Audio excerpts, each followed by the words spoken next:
Hey guys, how are you all doing? Today's tutorial is about one of the most feared ninjas in Mobile Legends, Hayabusa. Tell me this, have you ever faced that insane Hayabusa who seems untouchable? It's frustrating, especially if you're playing as a marksman or mage. He shows up out of nowhere, and in less than 2 seconds, stacks his passive, and you're done. I know exactly how that feels. Today you're going to learn how to become that Hayabusa, because in this video, I'll explain in a simple and detailed way how the passive and skills work. And in the end, I'll share some builds and tips to maximize your gameplay with this living weapon. Let's start with the passive. Hayabusa's passive is called Shadow Path, and it works as follows. Each time he hits an enemy, a mark is applied for a few seconds. A maximum of 4 marks can be applied. And for each mark applied, Hayabusa's damage to that enemy is increased by 5%. This means that if the enemy has all 4 marks, the damage taken will be increased by 20%. It may not seem like much, but in the late game, that 20% makes all the difference. Now that we know how the passive works, let's move on to the skills. But before that, I need to tell you something very important. Just like Ling and Fanny, Hayabusa consumes energy when using skills 1 and 2. This can be a bit annoying sometimes. But honestly, I kind of understand why. They probably did this to balance the character, since he's pretty strong.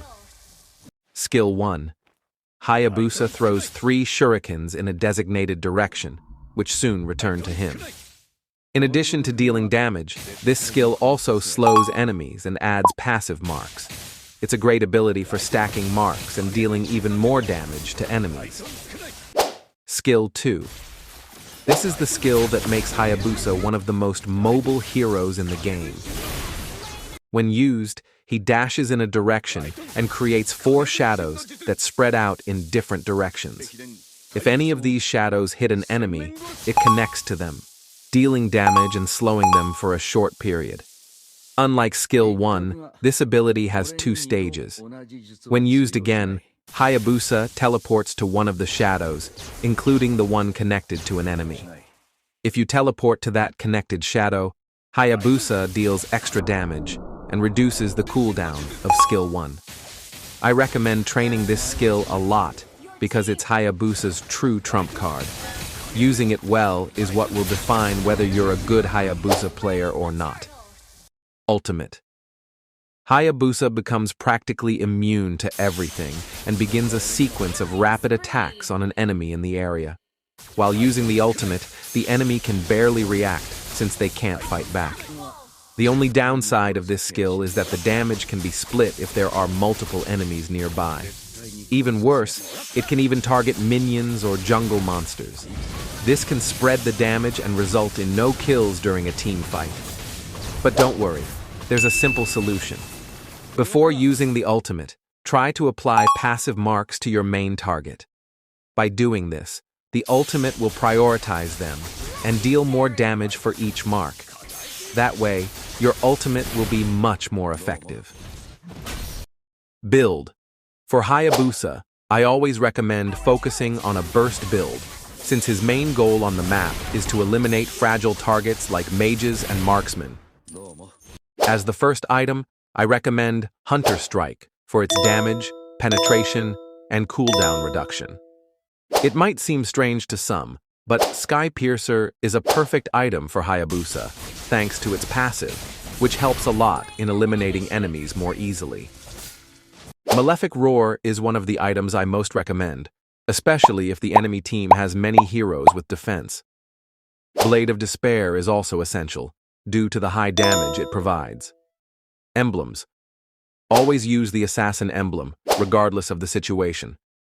For the first talent slot, I recommend Thrill or Rupture to strengthen your early game.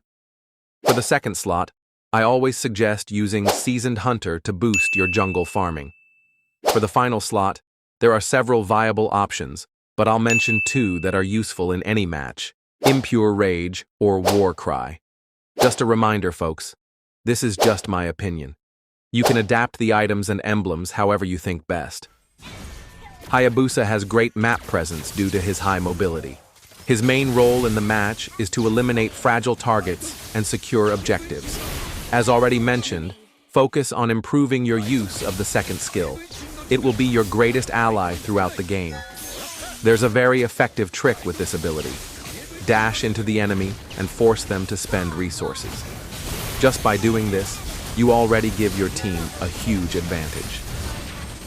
Although his ultimate is a great skill for eliminating targets, you can also use it to secure objectives more safely, since it makes you nearly immune to everything. Hayabusa can deal a lot of damage, but he's also extremely fragile. Choose the right moment to enter a team fight, or you could end up getting crowd-controlled and eliminated easily. Don't get stuck on using the ultimate only when enemies are fully stacked with passive marks. Sometimes you might even die without managing to ult because of insisting on this. If the target has low health, you don't even need the passive marks. Just go in and ult. If you enjoyed this video, leave a like, subscribe to the channel, and turn on the notification bell so you don't miss the next ones. Thank you so much, and see you next time.